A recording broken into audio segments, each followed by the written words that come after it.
Dandavat Pranam to all devotees and guests. This was not a scheduled class or anything. I am just taking an opportunity to address a particular topic because I received a lot of inbox questions about it, and I was directed to a number of Facebook sessions about it, and devotees had asked my opinion about the issue, to go ahead and bring it to the forefront. The issue was about controversial statements within the writings of our Srila Prabhupada. Of course, I think for a number of years, there's always been consideration about looking at some of these statements that are presented in Srila Prabhupada's books and seeing how that aligns with the social environment and how that may impact preaching. And moreover, whether or not those statements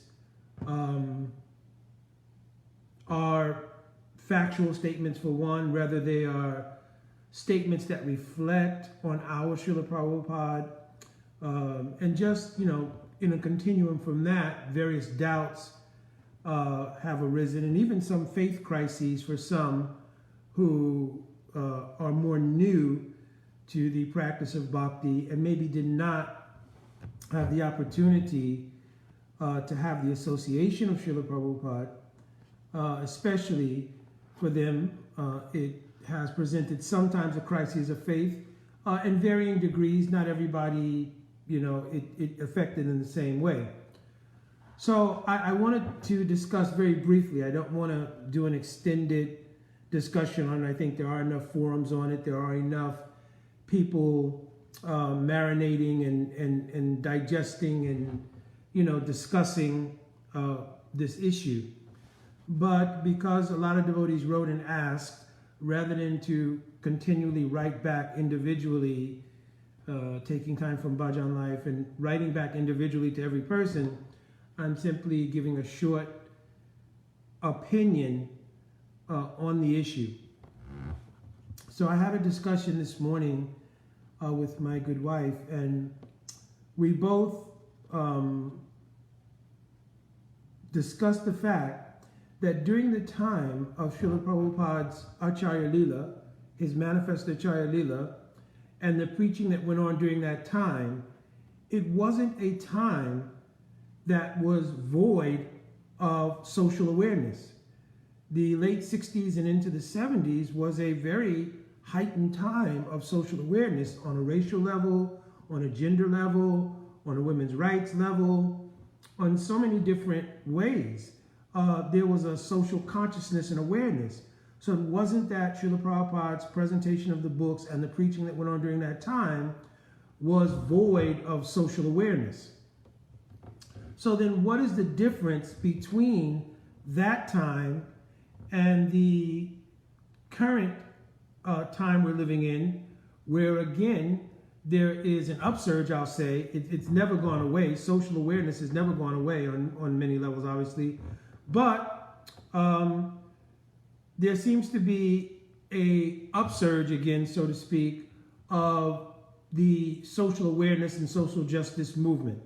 So now Srila Prabhupada's books are being looked at again with a kind of scrutiny that it seems to be more intensified, and that there is much more of a, for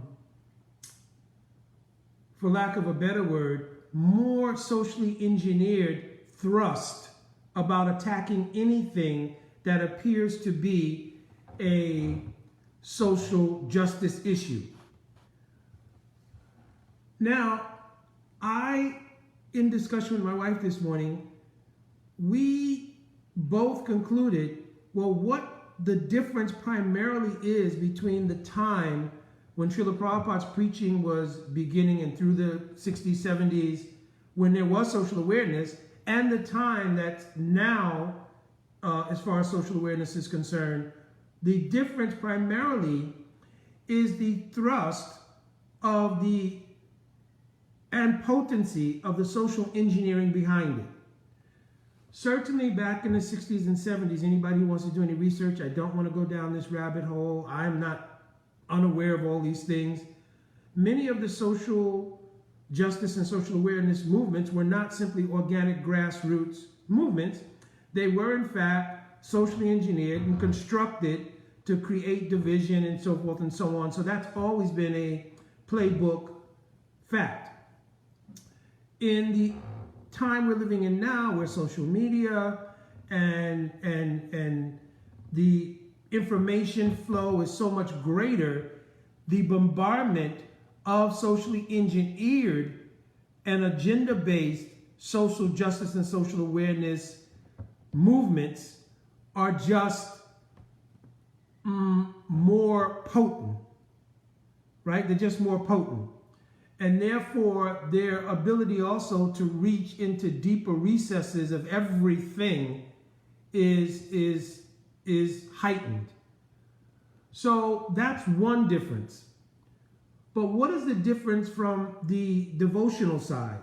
We've acknowledged there's a difference in the external or material side, right? In terms of the potency and the widespread and very potent nature of social engineering now and social justice issues. And by the way, this doesn't mean there aren't social justice issues, social awareness that we need to have. It doesn't indicate that at all. It simply means that there was never a time when there wasn't some agenda and social engineering program behind these things.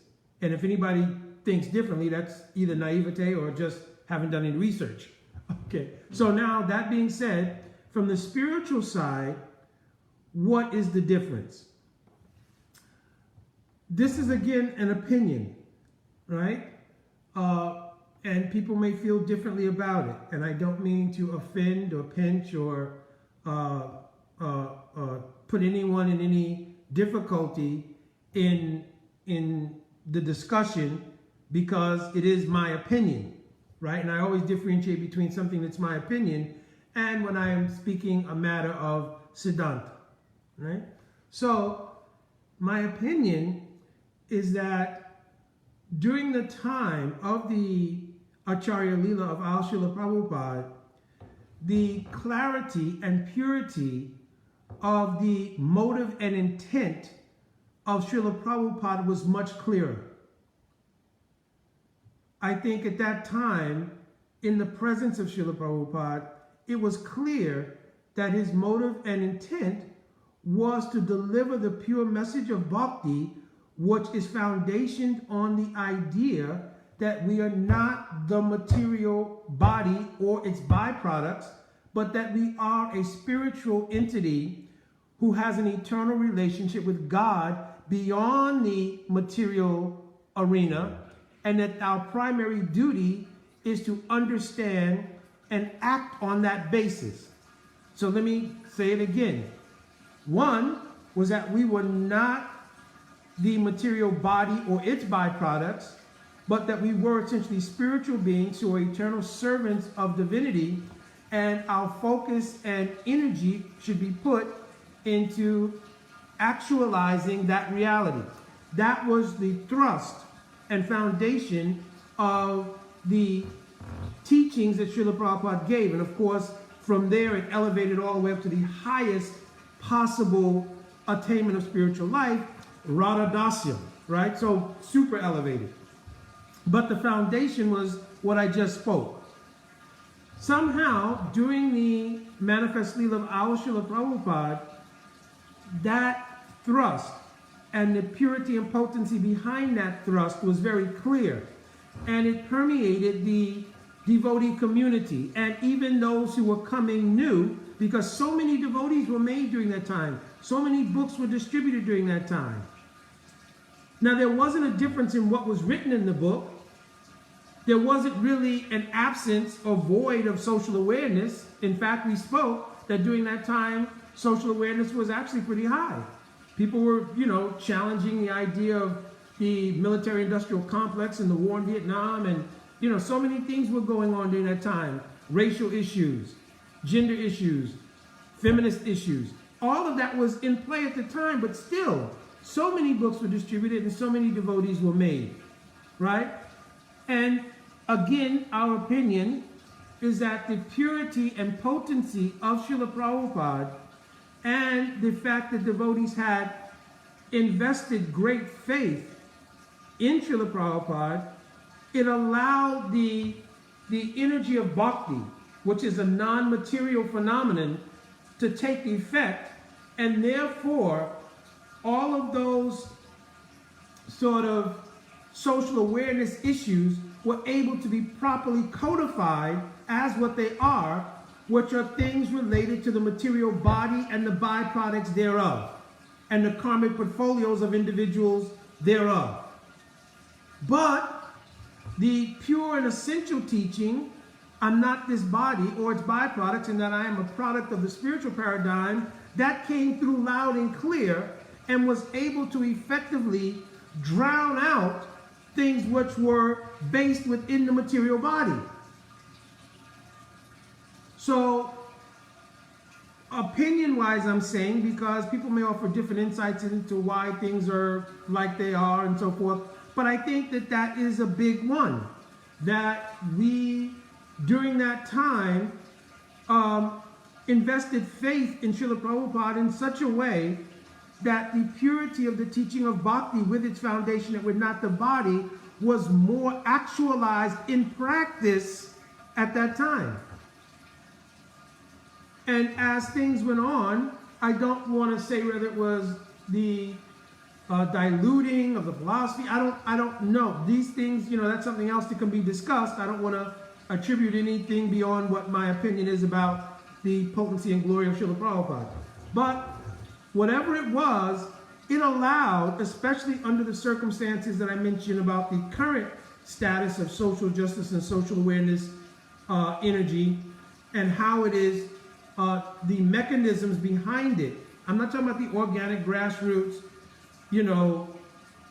things. I'm talking about the socially engineered agenda-based things, right, are so much more potent.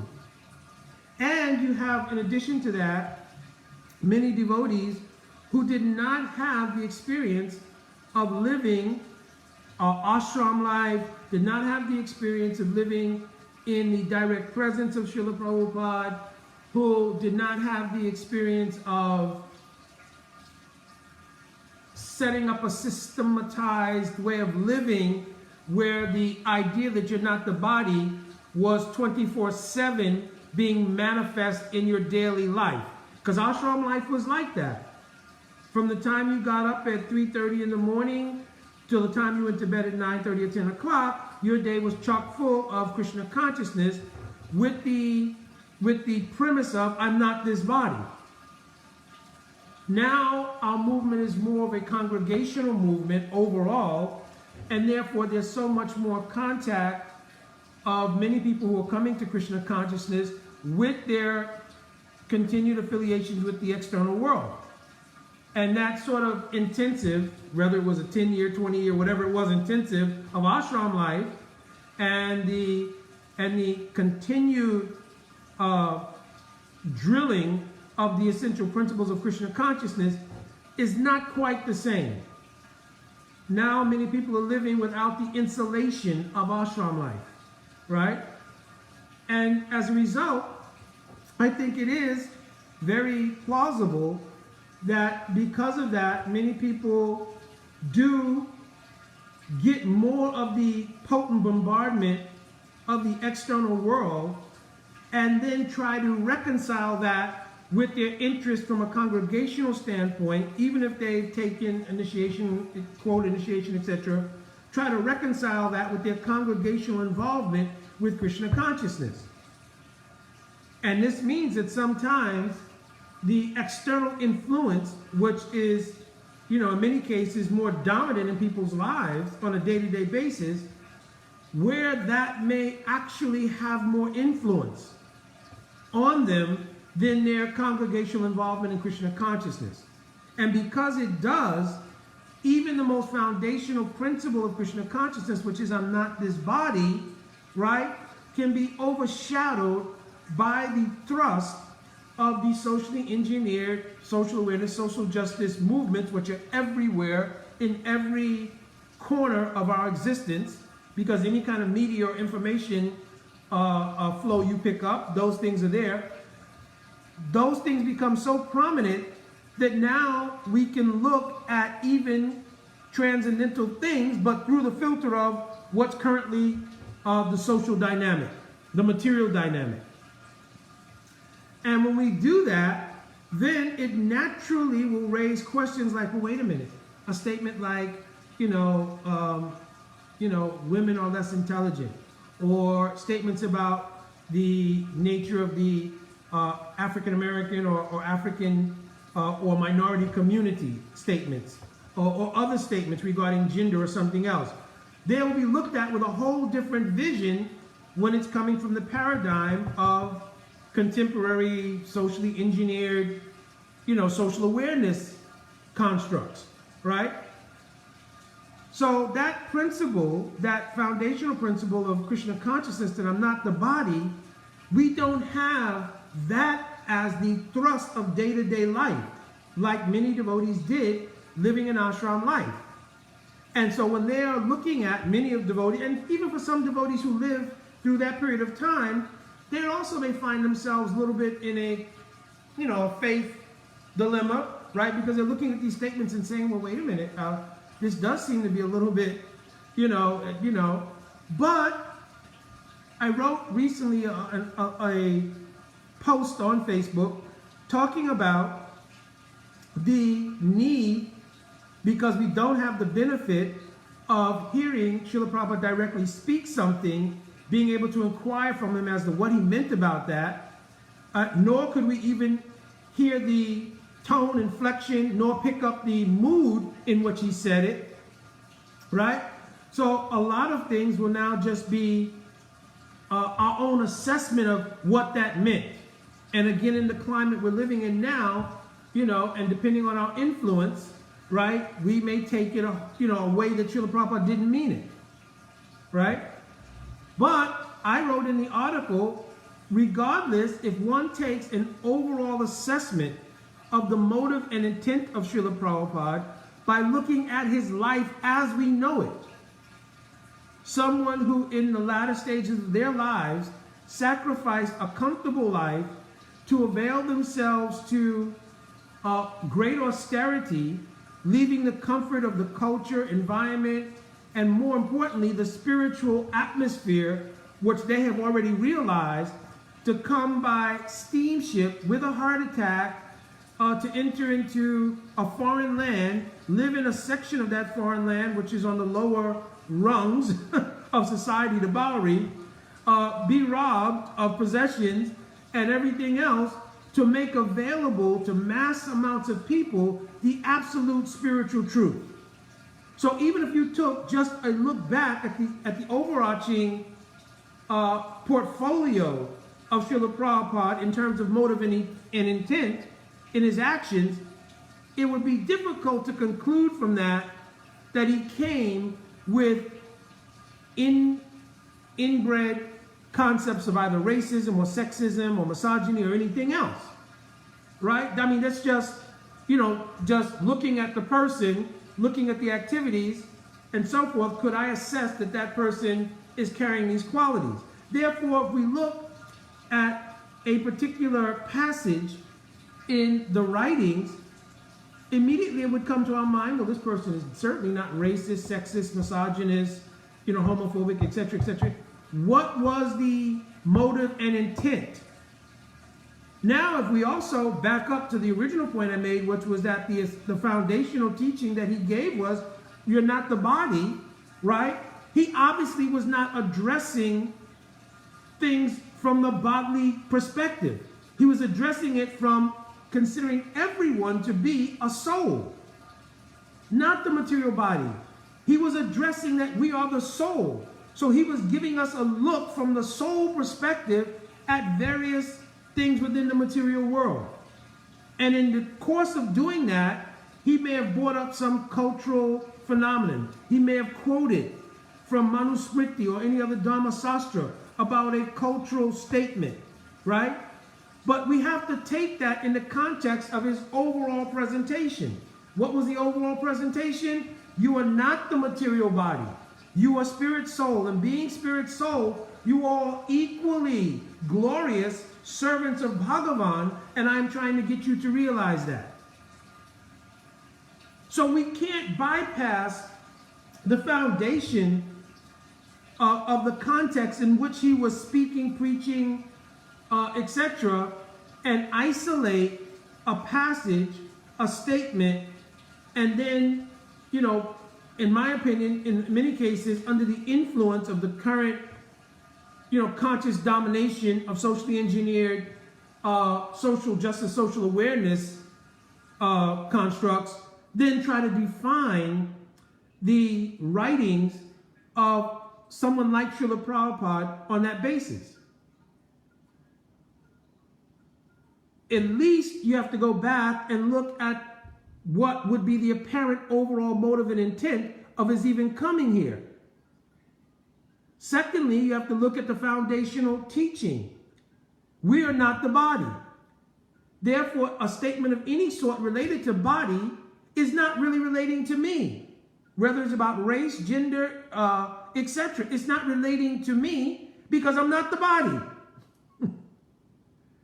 And if he's speaking from that paradigm and you're relating to him from that paradigm, it should not be something that really affects us. Now, some people say, okay, that's all well and good, Mukunda, but what we're looking at now is the effect it has on trying to preach to new people.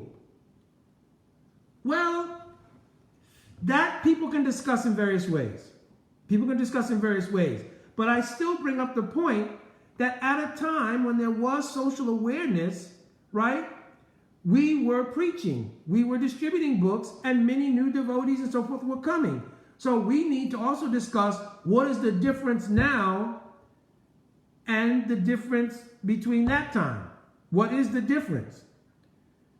And maybe we have to do some introspection. Is the difference in my own faith and ability to disseminate the teachings that were given by Srila Prabhupada and Parampara? Or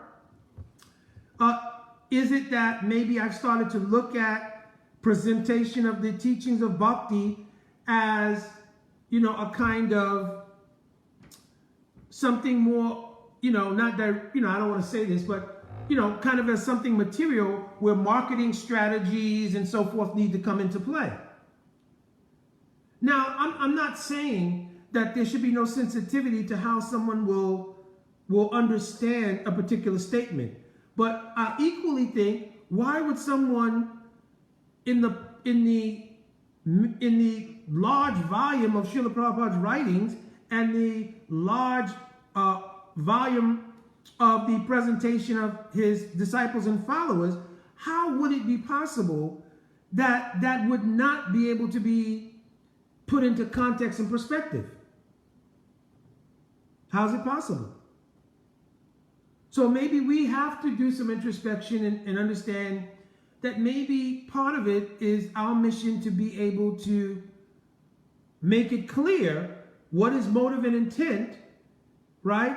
And then to understand those statements from that angle of vision and present the foundational element that must be missing, because if the element that I'm not the body had been presented adequately, right, then many people will be looking at those statements, well, I'm not the body, right? So no value judgments and so forth will be going on.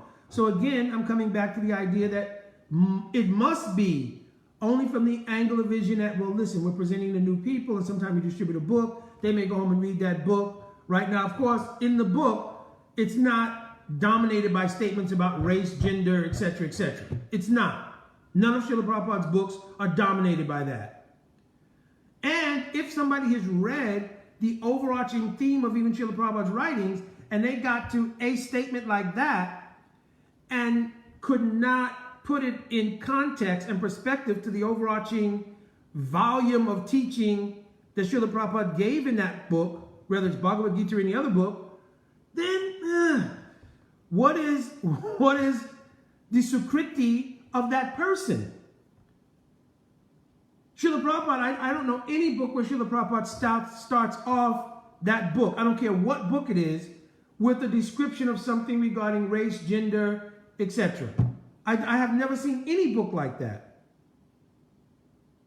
So again, I'm humbly only giving an opinion. I'm not giving even suggestion. People say, well, maybe we should change the writing to fit the social dynamics and atmosphere of what we're going through now. That's someone's opinion. And I can't say, right or wrong to that from their perspective. From my perspective, I have some reticence about those sort of things because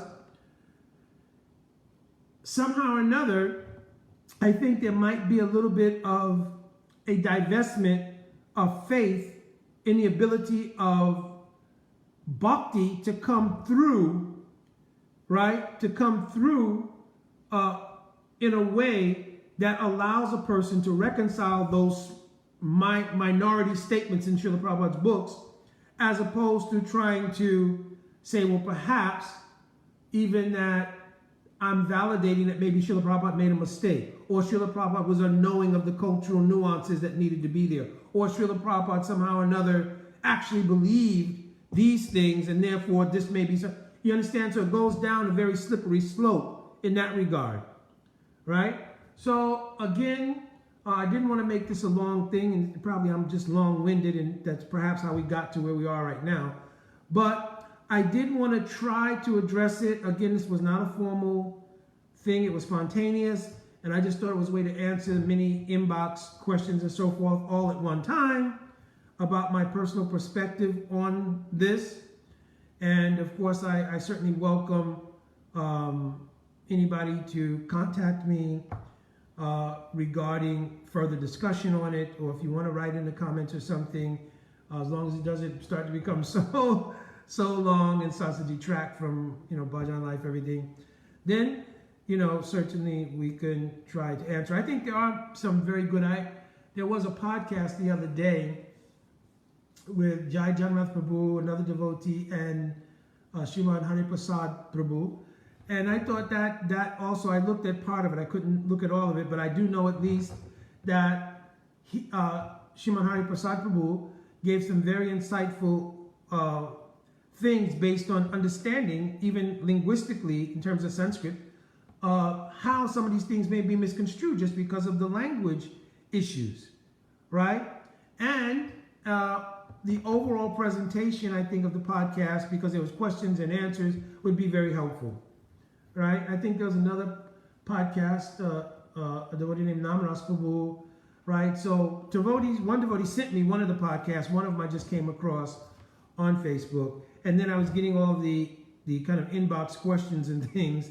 So I wrote a post, and then I started to get more questions. So I said, okay, better to try to do a short video, taking the chance that it may be a little more difficult to communicate it, but at least I will have tried, and I can always do clarifications rather than to get into a continual mode of typing answers back and forth on Messenger and all of that. All right, Dandavat Pranam devotees. Again, if anybody wants to contact me in further clarification or something, or if everybody's happy or unhappy, I'm sorry.